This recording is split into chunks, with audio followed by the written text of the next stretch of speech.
Bienvenidas sean todas las personas a este segundo capítulo de Entre los Archivos.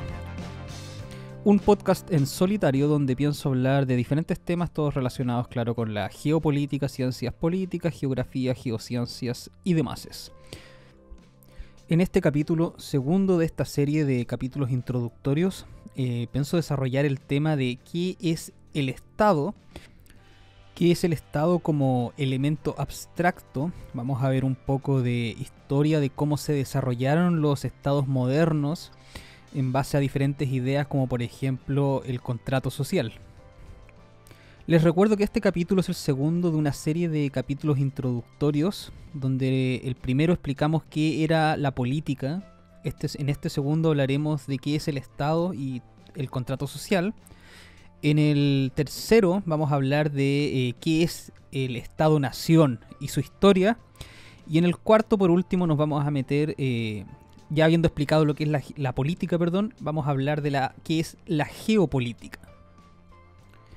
Definir qué es un Estado es una tarea bastante compleja. Diferentes autores a lo largo de toda la historia de las ciencias políticas y ciencias sociales han dado diferentes definiciones y diferentes concepciones de lo que el Estado es y o debería ser.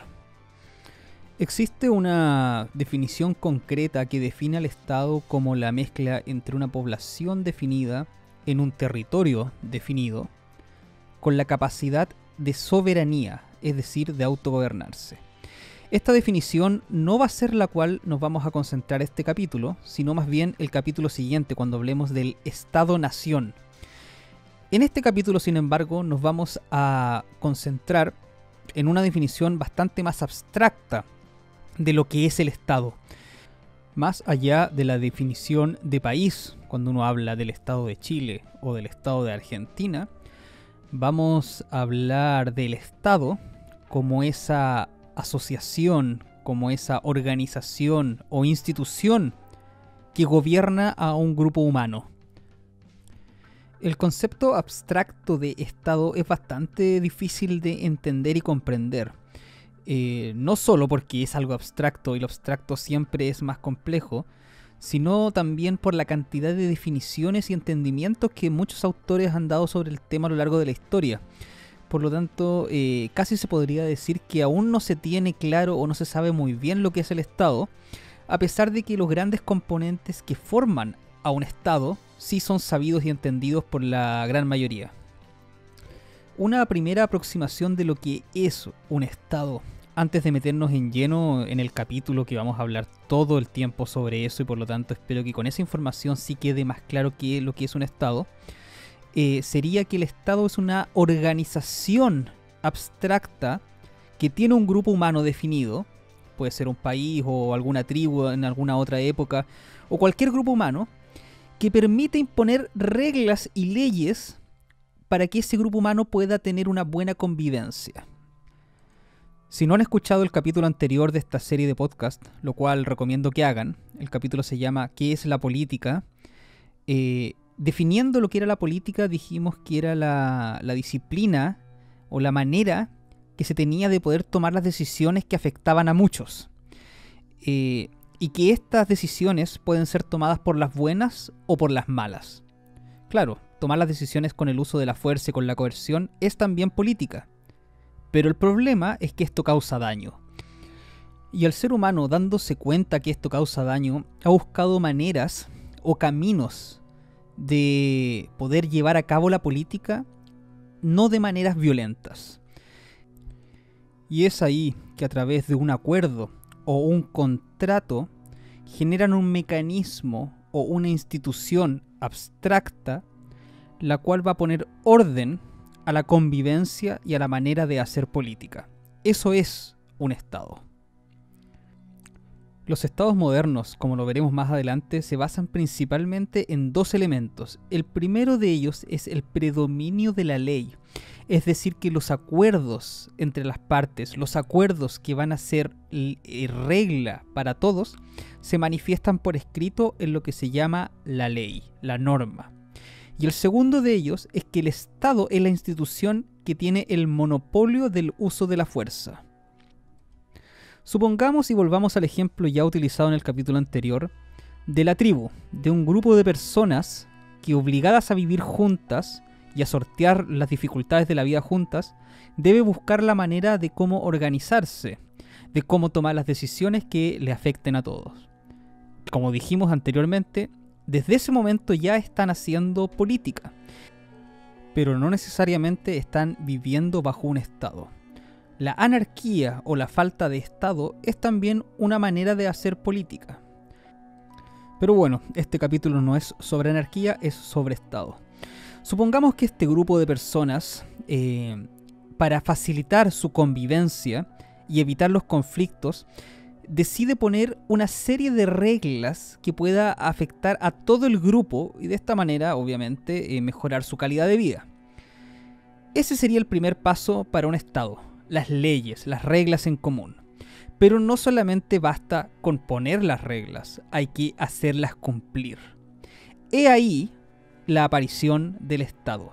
Se necesita una institución, es decir, una persona o un grupo de personas con la capacidad de poder vigilar el cumplimiento de estas normas y asegurar la buena convivencia entre los miembros de la tribu. De esta manera empiezan a aparecer dos líneas o dos elementos que podríamos considerar y llamar Estado. La primera es el concepto abstracto, esta serie de normas o legislaciones que afectan a todo el grupo humano, y el segundo, una acepción más concreta que se refiere a la persona o grupos de personas que tienen el trabajo de elaborar estas normas y de hacerlas cumplir. Es importante no confundir la acepción concreta de Estado con la palabra gobierno. El gobierno son el grupo de personas que por un tiempo concreto administra y trabaja cumpliendo las funciones que el Estado debe hacer, es decir, gobernar, crear estas reglas y leyes y hacerse cargo de que sean cumplidas. Pero el Estado, como concepto abstracto, va más allá de eso. Son instituciones que son permanentes en el tiempo y que aseguran una convivencia más allá de las personas o líderes que estén gobernando, de gobierno, durante ese tiempo. Cuando hablamos y definimos lo que era política, dijimos que en política todos los medios son reales, incluso el uso de la fuerza, la violencia y la coerción. Por lo tanto, aunque son útiles el utilizar la fuerza para conseguir tus objetivos políticos, el uso de la fuerza a lo largo de la historia ha demostrado que solamente se consigue dolor y sufrimiento en el grupo humano el cual es sometido a esta fuerza.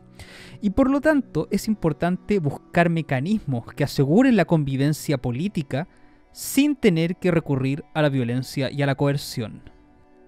Una de las tareas principales del Estado entonces es asegurar un mecanismo de convivencia en el cual no se use la fuerza. Y he de ahí que en muchos estados, no necesariamente en todos, es el Estado, es decir, esta institución que asegure la convivencia, la única que sí puede utilizar realmente la fuerza, obligando a las personas a solucionar sus problemas y sus controversias de manera pacífica. Esto quizás sea una de las ironías más grandes que puede existir, porque para asegurar la convivencia pacífica, este ente superior llamado Estado sí está facultado para utilizar la fuerza. Tal como lo dijimos, una ironía.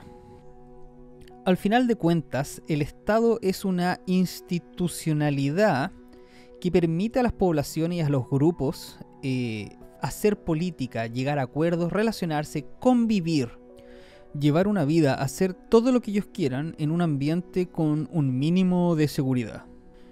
Bueno, y si en la práctica hablamos que el Estado es una institucionalidad, ¿a qué nos referimos con ello? En la práctica, en la vida real, los diferentes estados, es decir, las diferentes maneras en las que la sociedad se organiza, está directamente ligado a los regímenes políticos, tema también mencionado en el capítulo anterior, en donde se diseña una estructura para la toma de decisiones. De estas estructuras existen tantas como países o naciones existen, diferenciándose las unas de las otras, a veces en cosas muy pequeñas o a veces en grandes cosas. Nosotros, como occidentales, estamos acostumbrados a vivir en lo que se llama una república democrática. República quiere decir que el Estado lo conformamos todos. Rey pública, o sea que el Estado recae en lo público, recae en todos. Y democrática, porque en el ejercicio de hacer la política, todos tenemos voz y voto. Lamentablemente, cuando nosotros dijimos que el Estado era la manera en que los grupos se organizaban, esto no siempre es así, no siempre son todos los que participan de la política, porque a veces simplemente no pueden. Dependiendo de la conformación del Estado y del poder que tengan las personas que participan en él, puede que sean algunos pocos o a veces simplemente uno el que tenga el poder y sea dueño o principal poseedor del Estado, es decir, de toda la estructura que toma las decisiones y por lo tanto poseedor al final del poder político. Existen otras estructuras de Estado, por lo tanto, no basadas ni construidas sobre todos sus participantes, sino sobre personas particulares, como podrían ser las dictaduras y las monarquías, entre otros. Tal como lo dijimos, son muchos los sistemas políticos o la manera en que las sociedades se pueden organizar y por lo tanto formar su Estado, destacando entre ellos la democracia a la cual nosotros estamos acostumbrados a vivir. Pero dentro de la democracia existen muchos tipos de democracia, como por ejemplo el sistema presidencial, donde el presidente tiene mucha participación, el parlamentarismo, la democracia deliberativa y muchas otras. También existen los llamados autocracia, que son las que dijimos que están basadas en la construcción donde una persona ostenta prácticamente todo el poder. Y esto puede ser las dictaduras, las monarquías, también existen muchos tipos de monarquías, las plutocracias y muchas otras. No es momento para decirlas y definirlas todas, porque son realmente demasiadas. Y existen dos en particular que me llaman la atención, que son dos formas donde el Estado es muy débil. La primera, la anocracia, relacionada a los estados fallidos, es donde las sociedades no se pueden organizar, ya sea por su incapacidad de hacerlo o por la existencia de amenazas externas o internas, no son capaces de organizar el Estado. Y el Estado es lo que se llama un Estado fallido, un Estado que simplemente no funciona, que no es capaz de generar y de hacer valer las leyes, lleno de corrupción, narcotráfico y muchos otros problemas. Y por último, la anarquía, que también tiene muchos tipos de anarquías, que apunta a la abolición o a la mínima existencia de un Estado. Lo importante de este punto es dejar en claro que ya sea un Estado democrático donde todos participan o una monarquía o dictadura donde es solamente una persona la que toma las decisiones, el Estado como concepto abstracto sigue existiendo igual, y más bien se refiere a la estructura y a las organizaciones, que pueden ser muchas, de nuevo repito, o concentradas en un solo hombre, que toman y organizan cómo va a ser la sociedad.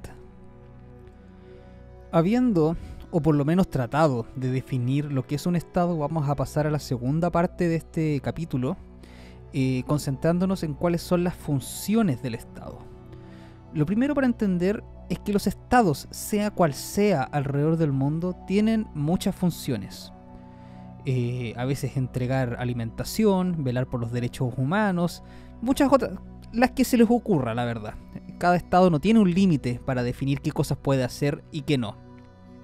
Lo importante, si es entender, es que todos los estados del mundo, y esto pasa simplemente por el realismo de las circunstancias, tiene un montón de funciones que podríamos definir como las funciones básicas y exclusivas del Estado.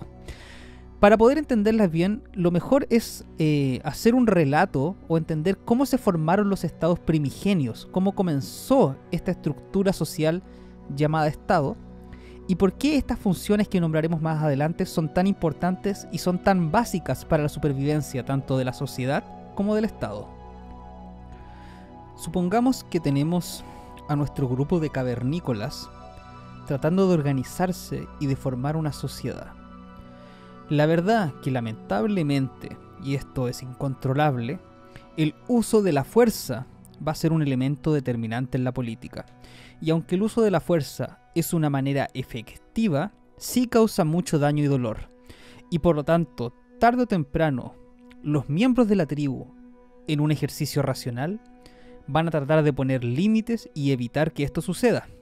Es así que se pueden formar una serie de reglas para prohibir el uso de la fuerza al momento de tomar decisiones políticas, es decir, decisiones que afecten a todos. Es ahí donde se estructura y empieza a nacer el Estado. Es así que el Estado tiene la primera de sus funciones, el entregar seguridad, es decir, evitar que se cause daño a los miembros del Estado y estos puedan libremente ejercer el ejercicio de la política. Pero no son los miembros internos de la tribu los únicos que pueden causar daño. También existe, y sigue existiendo hasta el día de hoy, la amenaza de que una tribu externa le cause daño a nuestra tribu, de que quiera quedarse con nuestros alimentos, de que quiera quedarse con nuestro territorio, o de que quiera dominarnos y someternos como esclavos.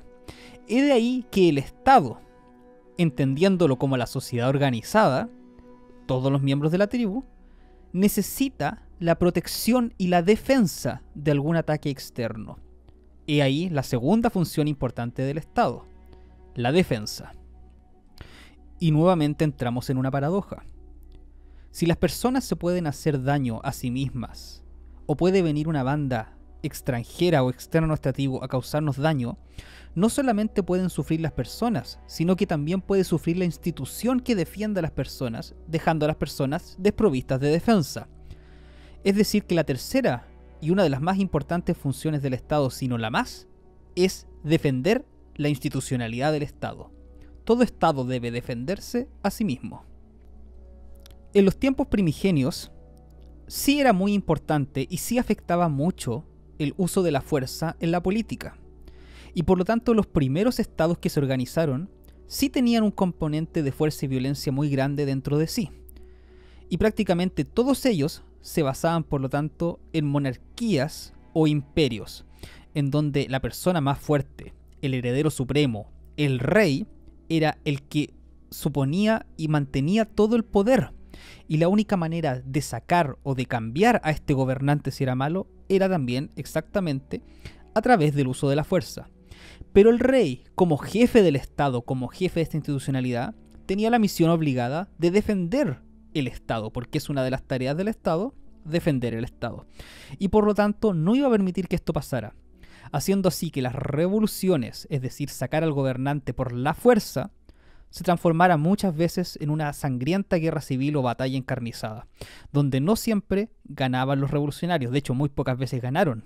Es muy difícil, ya que el Estado mantiene la maquinaria del poder y el uso de la fuerza, poder derrocar a este a través de la vía armada.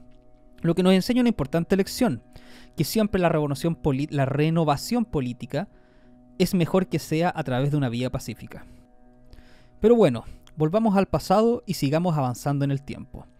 Durante miles de años, los gobiernos y los estados se organizaron en base a reyes o emperadores. Pero a medida que fue pasando el tiempo, y con la llegada de la Ilustración, aproximadamente desde el siglo XVII en adelante, se empezaron a generar nuevas ideas sobre la política, especialmente de la mano de los autores contractualistas, que renovaron la idea y definieron bien las bases y el entendimiento de lo que era la nación y lo que era el contrato social. Este contrato tácito que unía a todas las personas y le delegaba facultades al Estado como institución, ya sea una república o monarquía, para poder implementar las normas de convivencia. La Ilustración fue un periodo caracterizado por la masificación de la imprenta. Recuerden que antiguamente los libros se escribían a mano, por lo tanto tener un libro era muy difícil, eran muy difíciles de conseguir, eran muy caros. Y por lo tanto, no todo el mundo sabía leer porque era muy difícil encontrarse ante la situación de necesitar leer. Una vez que se masificó la imprenta, los libros o la escritura en general se masificó, a las personas les fue mucho más fácil aprender y saber sobre cosas porque las ideas podían ser puestas por escritos. Y eso desarrolló una serie de avances tecnológicos, no solo en ciencias, sino también en ciencias sociales y ciencias políticas, que llevó a este periodo llamado el siglo de las luces o la ilustración, donde se generaron grandes avances y nacieron grandes pensadores de la política. Los padres de la política liberal moderna. Todas las personas o este grupo de pensadores que definieron y estructuraron lo que es el Estado, lo que es la política, cuáles son las misiones y los deberes, qué es el ser humano, cuáles son los derechos y los deberes que tiene el ser humano, todo eso se dio durante este periodo. Durante la Ilustración aparecieron ideas como por ejemplo que todos los seres humanos somos iguales y libres y que además somos receptores de derechos. Si se fijan, ambas ideas, bases fundamentales para la creación de la democracia, la cual aparecería poco tiempo después. Mucha es la literatura escrita en este periodo, y muchos son los autores que vale la pena nombrar. Pero en este caso solamente me quiero enfocar en tres, y de manera muy somera, que me parecen que plantearon ideas muy importantes para entender el Estado y el Estado moderno. Ellos son John Locke, Jean-Jacques Rousseau y Thomas Hobbes. El primero de ellos que quiero mencionar, y uno de los más importantes, es Thomas Hobbes. Thomas Hobbes decía que el ser humano por naturaleza era malo. Si se dejaba al ser humano vivir en lo salvaje, buscaría hacer daño a los demás, no con el fin de hacer daño, pero con el fin de sacar beneficio a él. Y que así una sociedad que no establece reglas, lo único que causaría es daño los unos a los otros. De ahí su famosa frase, Homo homini lupus, o el hombre es un lobo para el hombre. Por lo tanto, Thomas Hobbes decía que si los hombres son inteligentes, decidirán, para no hacerse daño, formar un pacto o un contrato, el cual podrán delegar y entregar el uso de la fuerza a un ente superior, que él llamaba Leviatán, a una fuerza superior que se puede entender como un Estado, para que sea él quien regule el comportamiento de las personas y así de esa manera las personas no se hagan daño las unas a las otras. El segundo de ellos, John Locke, no creía que el ser humano fuera malo o bueno, pero decía que el ser humano gozaba de derechos como el derecho a la vida, a la propiedad o a la libertad, y que para asegurar la subsistencia de esos derechos, que podían verse derrumbados por cualquier adversidad, las personas naturalmente elegirían algunos líderes o formarían un Estado para que ellos tengan el deber de garantizar y resguardar estos derechos en las personas. Así, de esta manera, nuevamente se recurre al Estado, a una entidad superior, para proteger a las personas. El caso de Locke es muy importante porque él trata y dice que los líderes deben ser elegidos por las personas. No así como Hobbes, que simplemente delegaban un líder, sea cual sea este, entendiendo que muchas veces por el contexto de la época este iba a ser un rey con herencia familiar. Pero el John Locke, por otro lado, decía y formó de cierta manera las bases de la democracia al plantear que los líderes, las personas que manejaran el Estado, podían ser elegidas por el pueblo. Y el último de estos es el señor Jean-Jacques Rousseau, autor y dueño de la palabra o el concepto contrato social. Rousseau, a diferencia de sus pares, pensaba que el ser humano era bueno e inocente en su origen, pero que la vida en sociedad podía corromperlo, y por lo tanto nuevamente recurría al contrato social, a este contrato entre partes, para asegurar la convivencia entre las personas. Así que Rousseau, pensando que las personas iban a caer en la corrupción y en la maldad al vivir juntas y en sociedad, promovió este contrato social para así de todas maneras evitar en lo posible y regular la convivencia de las personas. Rousseau también fue una persona que promovió de alguna manera la democracia, aunque no entendiendo la democracia a nivel de Estado, sino que más bien a grupos pequeños, pero de todas maneras fue un autor que planteó como modelo de organización y de elección de líderes al sistema democrático. Las ideas de la Ilustración, sumado a la independencia de Estados Unidos y la Revolución Francesa, ambos también a la vez inspirados por las ideas de la Ilustración, inspiraron a muchos países a construirse en base a gobiernos democráticos, generando así la independencia de prácticamente todas las colonias americanas, excolonias de Europa, y a muchos países de Europa también a transitar lenta o rápidamente hacia la democracia.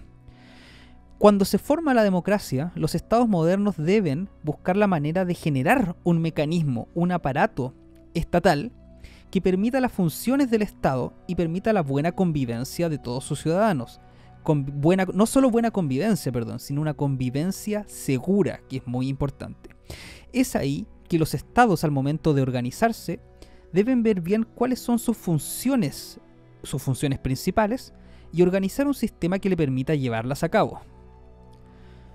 Cuando nosotros entendemos o hablamos de las funciones o las tareas que tienen que hacer los estados, normalmente escuchamos cosas como mejorar el transporte, mejorar la educación, pero antes de eso, mucho antes de eso, el Estado debe cumplir unas funciones básicas, muy importantes, que van a permitir la subsistencia no solo de la sociedad para que no nos hagamos daños, para que no nos haga daño nadie de afuera, sino que para que el Estado en sí subsista. Estas funciones básicas del Estado no son solamente funciones que todo Estado debe hacer, sino también son funciones que el Estado, y solo el Estado, puede hacer. Estas funciones son las siguientes. En primer lugar está la función de crear leyes. Sí, solamente el Estado, la institución que representa a todas las personas, puede poner las reglas que representen a todas las personas.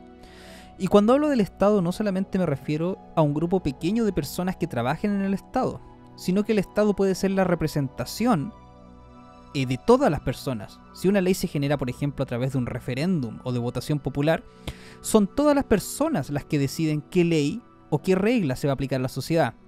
Pero es el Estado la institución que la avala y la aprueba. La segunda de estas funciones es la defensa. La defensa, como ya lo dijimos, es la capacidad que tiene el Estado para proteger a sus propios, o incluso a él mismo, a la institución estatal, de una fuerza o una tribu extranjera que quiera hacerle daño al Estado. En el próximo capítulo, cuando hablemos de Estado-Nación, vamos a ver cuáles son los elementos que constituyen el Estado y cómo la defensa los defiende.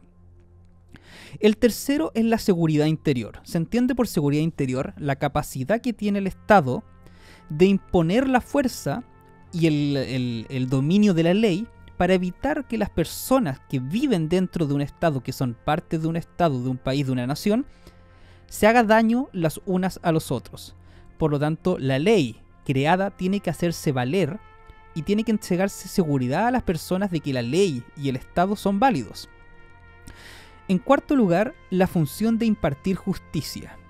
Solamente es el Estado el ente capaz de decidir quién y cómo rompió la ley. La justicia no se puede hacer, y no es así al menos en los estados democráticos modernos, imponer justicia por mano propia. Es el Estado la única institución que puede impartir la justicia, y para eso tiene todo un mecanismo para poder llevar a cabo este proceso, que no siempre es fácil. El quinto de ellos es cobrar impuestos.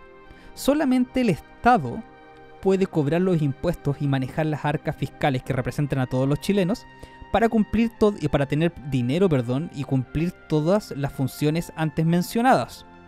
Esa es otra tarea del Estado, cobrar impuestos. Y por último, las relaciones internacionales. ¿Cómo es y cómo se manejan las relaciones de un Estado con otros Estados? Bueno, solamente puede ser la institucionalidad y la maquinaria del Estado la que represente a la nación, al país y al Estado frente a otro Estado. Cuando una persona común y corriente que no es parte de la maquinaria estatal va a hablar con otro país, está hablando como persona, no representando al Estado. Solo el Estado representa al país cuando se trata de negociar o conversar con otros estados. En resumen, entonces, el Estado es una organización de carácter abstracto, pero representada físicamente por instituciones y personas que tienen la finalidad de aplicar reglas y aplicar la fuerza para asegurar la convivencia entre sus miembros. Miembros que voluntariamente, a través de un contrato, decidieron entregarle estas facultades a esta institución porque saben que así van a tener un mejor vivir. Bueno, y hemos llegado nuevamente al límite del tiempo. No queda otra más que terminar y despedirnos de este capítulo. Recuerden, y por favor se los pido, suscribirse a este canal, ponerle like al video, dejar algún comentario si es posible. Y recuerden que me pueden seguir en Instagram, que es creo que por el momento mi única red social, mabelarga.delacruz, map de la cruz, a través del cual me pueden hacer llegar preguntas también que voy a intentar responder en este podcast cuando sea posible, o dar ideas de nuevos temas para conversar también. Lo mismo pueden hacer en los comentarios de acá. Muchas gracias, me despido. Esto fue Entre los Archivos.